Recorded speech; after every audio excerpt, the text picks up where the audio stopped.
Welcome to Insights. I'm Adam Rivers. And I'm Sarah Collins.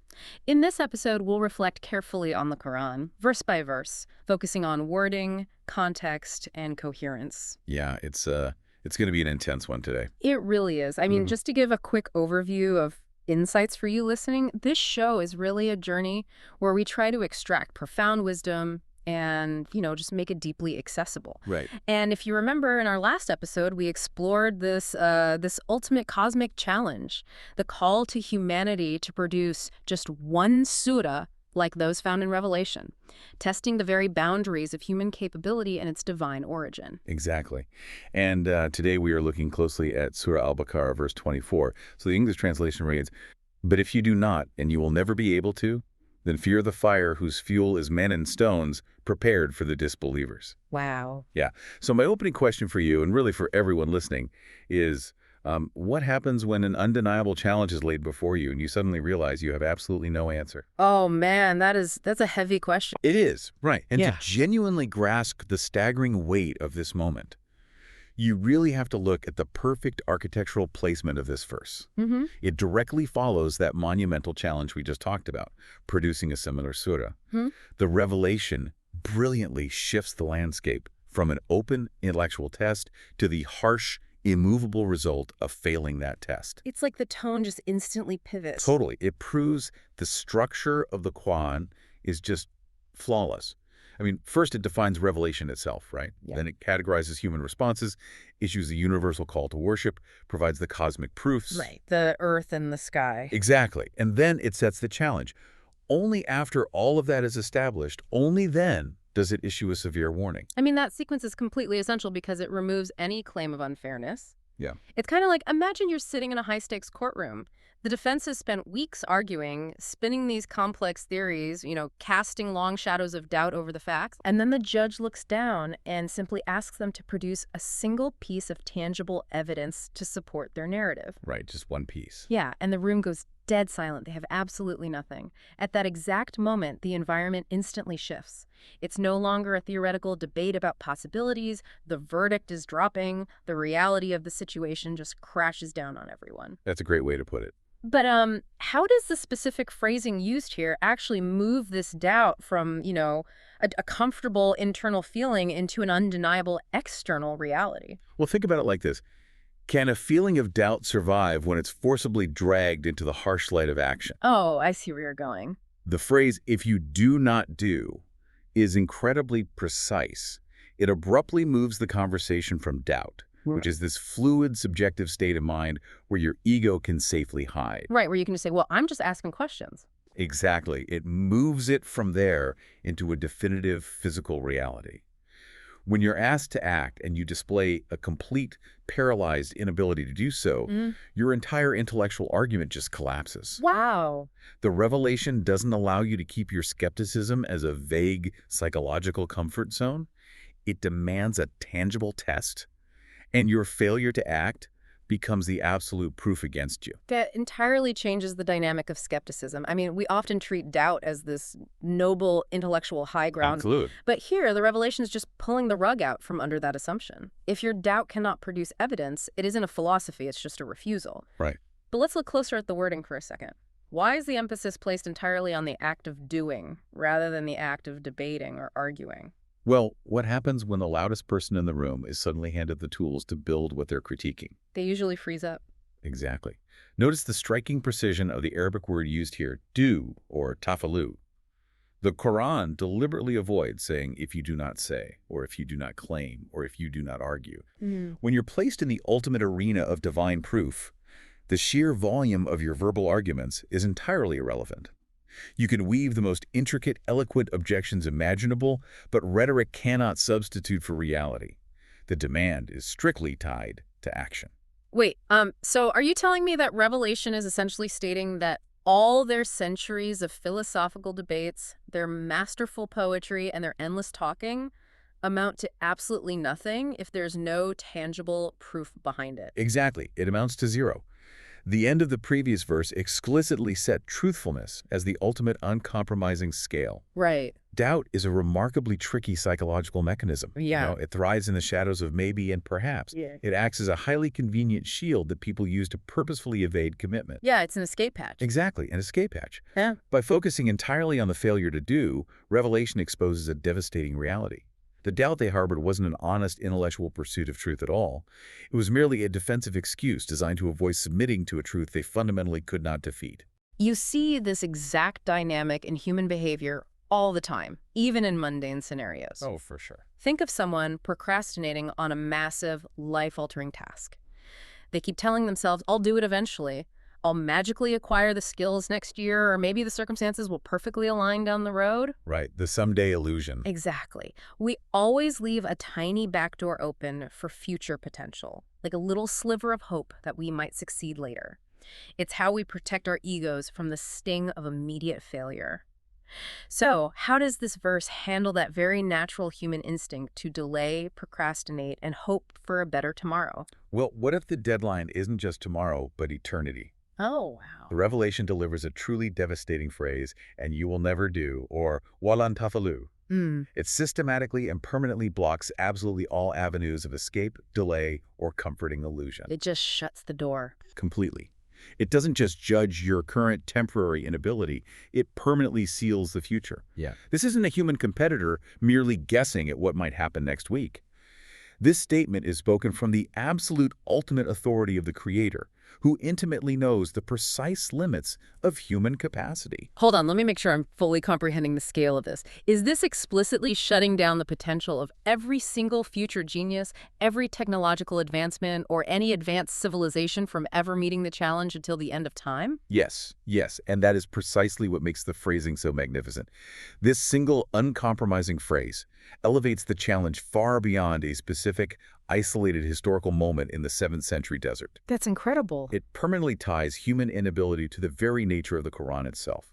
True opposition is fundamentally, structurally, and permanently blocked. And if you connect this back to the very start of the surah, it's stated that the Quran has no doubt in itself.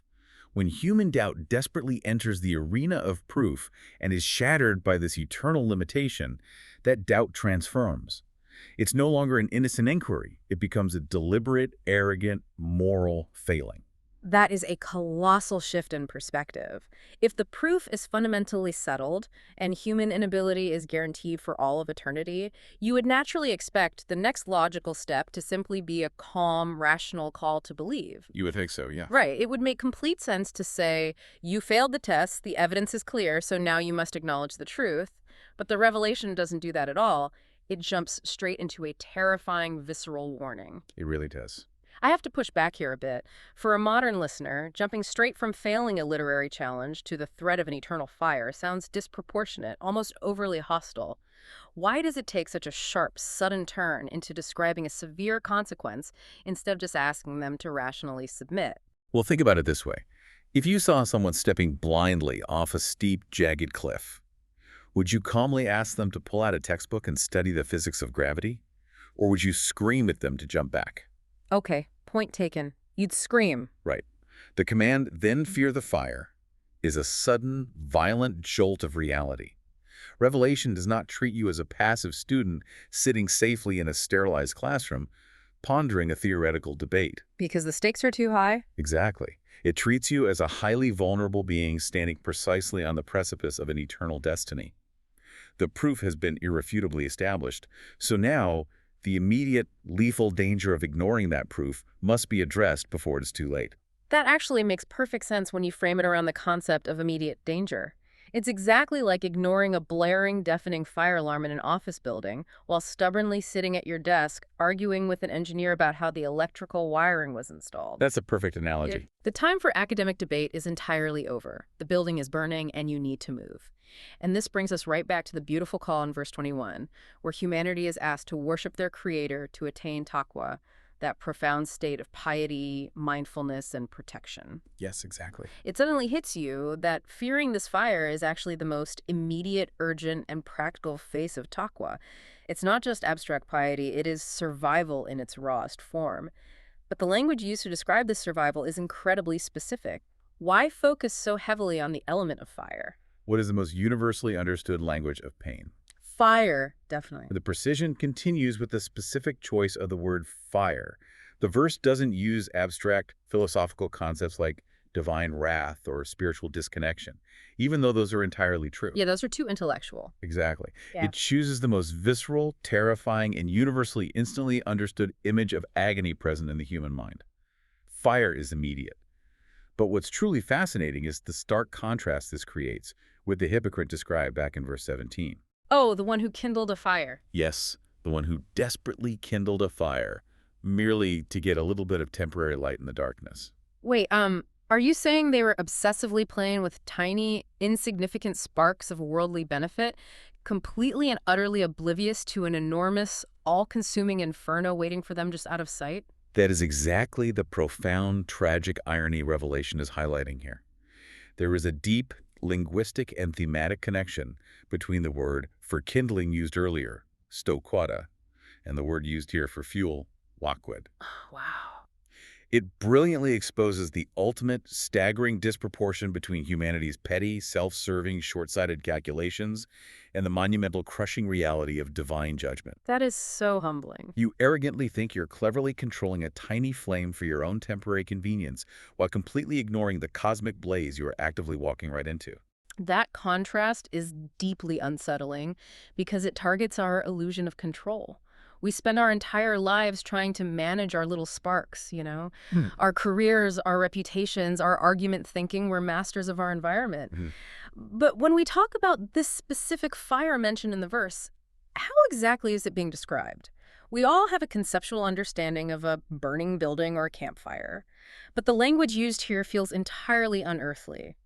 How does the verse distinguish this consequence from anything we can actually comprehend or experience? Well, ask yourself, what happens when the victim of the fire is also the very thing that keeps it burning? That's a terrifying thought. It really is. The revelation breaks down the terrifying reality with the phrase, whose fuel is men and stones. You have to really slow down and process that horrific imagery. Yeah. You aren't just a passive bystander who is unfortunately thrown into an external hazard. You fundamentally become the combustible material. You are the very fuel that is actively powering, generating, and sustaining the agonizing environment around you. The psychological horror of that is almost impossible to fully digest. Facing an external danger is terrifying enough, but the idea of becoming the actual element of ignition, the literal source of the heat yourself, it's a completely different universe of dread. Completely. It entirely strips away any illusion of surviving it because you cannot escape yourself. You are the catalyst. But looking closely at the specific wording, there is a very deliberate sequence. It explicitly mentions men before it ever mentions stones. From a purely physical standpoint, that seems backward. Why order it that way? Mentioning humans first purposefully and brutally strips away every single ounce of human arrogance. In the physical world, stones are infinitely harder, denser, and more naturally resistant to heat than fragile human flesh. Right, they don't burn easily. Yet, humans are listed as the primary central subjects of this fire because they were the ones who possessed free will. They had a clear, undeniable choice. Furthermore, the stones deeply connect to the stone idols, explicitly mentioned as false rivals back in verse 22. Oh, I didn't even think of that connection. Yeah, the very objects they foolishly worshipped and relied upon for protection are thrown in right alongside them, not to rescue them, but to eternally condemn them. That is a staggering realization. The very things they elevated above the Creator, the things they carved and polished and bowed down to, are reduced to nothing more than cheap firewood. Exactly. It's the ultimate humiliation of idolatry. But this brings up a profound question about the physical nature of this environment. If we're talking about literal stones being used to fuel a fire, what does that tell us about the nature of this punishment compared to anything we know? If you deepen the analysis of these stones, a truly terrifying picture emerges. If solid, unyielding, lifeless rock is being used as mere kindling to stoke a flame, this fire utterly defies all known worldly physics. It's not normal fire. Not at all. It operates on a level of reality we absolutely cannot fathom. It shares absolutely nothing but a basic linguistic name with the earthly campfires, furnaces, or natural disasters we know.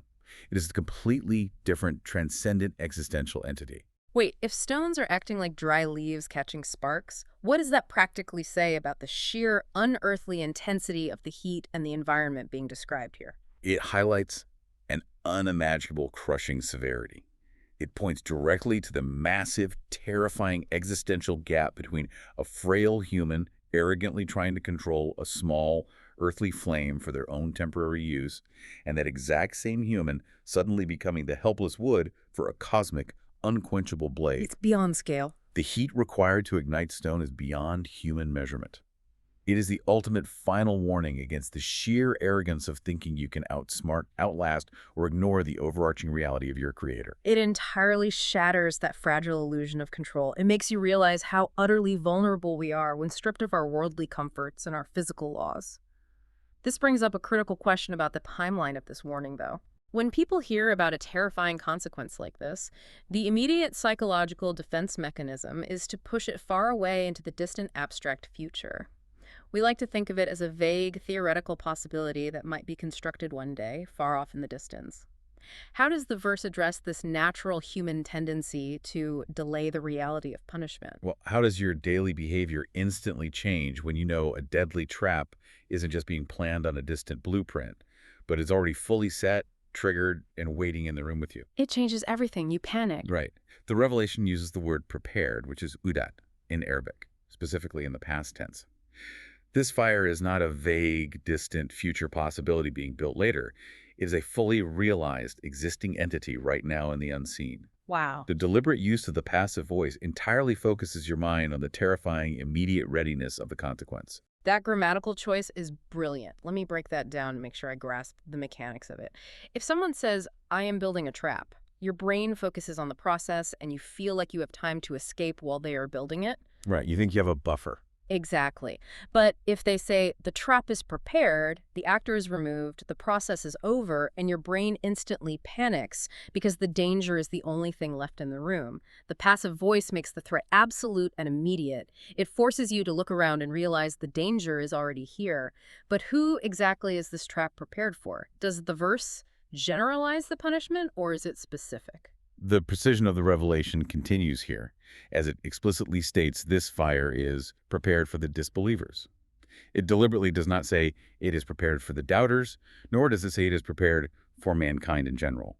It narrows the focus to a very specific, defined group.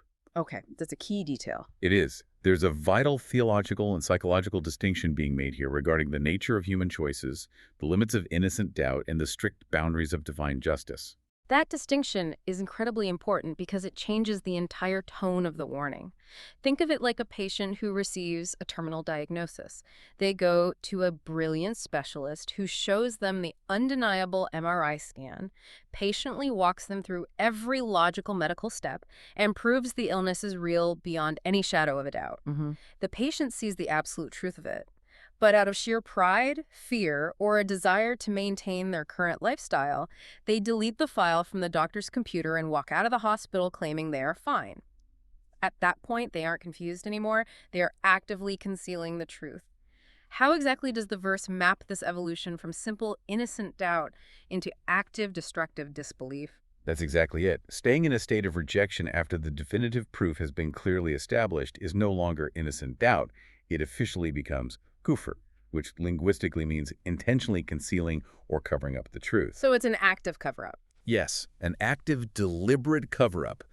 This progression aligns flawlessly with verse 19, which spoke of the darkness, encompassing the disbelievers. The fire is not an arbitrary, cruel punishment for being momentarily confused or asking genuine questions. Right. It is the direct, guaranteed outcome of a specific, stubborn, arrogant choice made immediately after absolute clarity was generously provided. That shifts the responsibility entirely onto the individual. It's not about being unfairly targeted by a wrathful deity. It's about actively choosing to walk into the fire despite the clearest possible warning signs. It is the ultimate consequence of ego. Exactly. But when you look at the sheer intensity of this warning, the terrifying descriptions, the stones, the unearthly fuel, some might genuinely struggle to reconcile this with the overarching themes of compassion we've seen so far. How does this incredibly intense, stark warning actually fit into the broader narrative of profound justice and mercy that the Quran has been meticulously establishing? Well, can a severe warning ever be considered truly just if the instructions and the proofs weren't perfectly, flawlessly clear beforehand? No, it would be a trap. Right. The breathtaking gradation of this surah is the ultimate proof of absolute divine justice. It didn't start with threats. It meticulously defined the book. It categorized the psychology of people. It issued a general, loving call to humanity to worship. Hmm. It gave undeniable cosmic proofs of the earth and sky. It issued a direct, fair, intellectual challenge. It definitively proved human inability. And only then, after every single logical excuse was systematically dismantled, did it deliver the warning. The warning is perfectly justly placed exactly where it belongs. That completely changes how you view the structure of the text. Of the revelation. It isn't a random outburst of anger. It is the final logical conclusion of a perfectly structured argument. Exactly. Once the intellect has been fully satisfied, the ego must be addressed. And clearly, the ego requires a much stronger mechanism to be moved. But what about the actual command given right before the warning? The verse says, "Then fear the fire." How should we practically interpret that command? Is it just meant to paralyze us with fear? You have to deeply analyze the specific Arabic command given here, so fear or fataqwa. Yeah. This is not merely a psychological command to sit in the corner and cower in paralyzing irrational terror. Right. It is a highly practical, urgent command to take immediate, actionable, protective measures. The root of the word relates to placing a shield between yourself and danger. It is telling you to actively shield yourself from this horrific reality by completely submitting to the Creator who just unequivocally proved his ultimate authority to you. Wait, I need to pause and highlight what you just said because it is a massive paradigm shift. Are you actually saying that this graphic, terrifying, heart-stopping description of the fire is, at its absolute core, a profound and deliberate act of divine mercy? Absolutely, without question. True. Profound mercy isn't letting someone comfortably sleepwalk off the edge of a jagged cliff in a peaceful, undisturbed silence just to spare their feelings in the moment. Right, that would be negligent. True mercy is violently shaking them awake, screaming their name, and shocking their system before it is irreversibly too late. The sheer, terrifying intensity of the threat perfectly matches the dangerous, lethal severity of human stubbornness. It matches the disease. Exactly. It is the ultimate divine rescue mission. By warning you so explicitly and graphically, the revelation is proving that the door to safety is still wide open, but only if you choose to act right now. That is a staggering perspective shift. It transforms the threat entirely. It is no longer a weapon of despair. It becomes a lifeline of hope. It's the ultimate wake-up call for a humanity that is deeply addicted to hitting the snooze button on reality. Yeah, beautifully said. But as we reflect on all of this, for a modern listener sitting in their car making dinner or working at their desk right now, separated by centuries from the original audience who first heard these exact words in the desert, how should they internalize this incredibly stark, uncompromising crossroad in their own daily life? The journey of this entire verse brings us to a singular, timeless, and inescapable conclusion. Engaging with Revelation isn't some casual weekend hobby or a purely theoretical intellectual game where you are allowed to remain comfortably neutral on the sidelines forever. If you genuinely harbor doubts, you are absolutely obligated to actively seek the proof. But if you cannot defeat the proof when it is presented to you, and the verse guarantees you never will, your lingering doubt is instantly exposed as nothing more than an arrogant, flimsy shield protecting your ego. Wow. The revelation forcefully closes the door on all human illusions. It elevates tangible action over empty words. It proves our continuous, eternal inability to match the divine, and it forces us to confront the terrifying reality of a fire where arrogant humans and their false, lifeless idols become the very fuel. It is a reality firmly prepared, already waiting in the unseen, specifically for those who deliberately choose blind pride over undeniable truth. Thank you for breaking down those incredible layers in logic. It really transforms how you view the entire structure of the warning, shifting it from a statement of doom to an urgent plea for survival. My pleasure. To bring it all together for you listening, doubt is only valid when it actively seeks proof. When human inability is exposed, words entirely lose their power. The Qur'an leaves no room for future illusions or endless procrastination. Facing the truth isn't just an intellectual exercise. It's an urgent, immediate matter of spiritual survival. The warning of the fire is a harsh yet profoundly merciful rescue mission designed to violently wake us up before it is too late. Very well said. If our deepest, most persistent doubts are often just comfortable shields protecting our pride, what undeniable truths are you currently avoiding right now? That's it for this episode of Insights. If you found this reflection helpful, follow the show and join us next time as we continue verse by verse in the Quran. Until then, take one idea from this verse into your day.